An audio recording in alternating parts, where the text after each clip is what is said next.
UCL-ൽ ടിസ്റ്റുകളാണ്.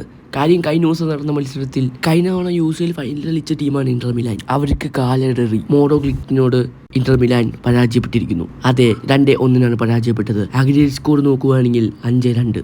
എന്തായാലും ഇന്റർ മിലാന് മാത്രമാണ് കഴിഞ്ഞ ദിവസം കാലിടറിയത്. ബാക്കിയുള്ള അത്ലറ്റിക്കോ മാഡ്രിഡ്, ന്യൂകാസൽ യുണൈറ്റഡ്, അതുപോലെ തന്നെ ബയർ ലെവർകുസെൻ, ഈ 3 ടീമും മുന്നോട്ടേക്ക് കയറുകയായിരുന്നു. എന്തായാലും അത്ലറ്റിക്കോ മാഡ്രിഡ് ഒരു പൊളിച്ചെടുക്കുന്ന കാഴ്ചയാണ് കണ്ടത്.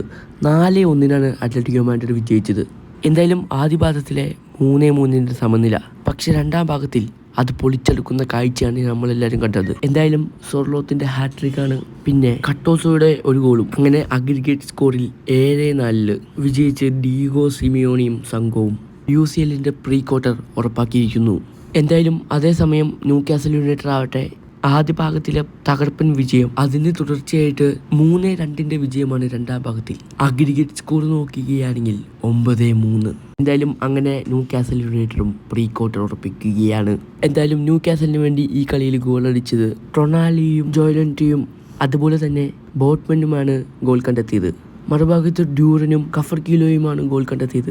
മറുഭാഗത്ത് ബയർ ലെവർകുസെൻ ഒളിമ്പിയാക്കോസ് മത്സരം ഗോൾ രഹിത സമനിലയിൽ അവസാനിക്കുകയായിരുന്നു. എന്തായാലും ആദ്യ ഭാഗത്തിൽ 2-0 വിജയിച്ചുകൊണ്ട് ബയർ ലെവർകുസെൻ രണ്ടാം ഭാഗത്തിൽ അഗ്രിഗേറ്റ് സ്കോറിൽ പ്രീ ക്വാർട്ടർ ഉറപ്പാക്കുകയായിരുന്നു ബയർ ലെവർകുസെൻ.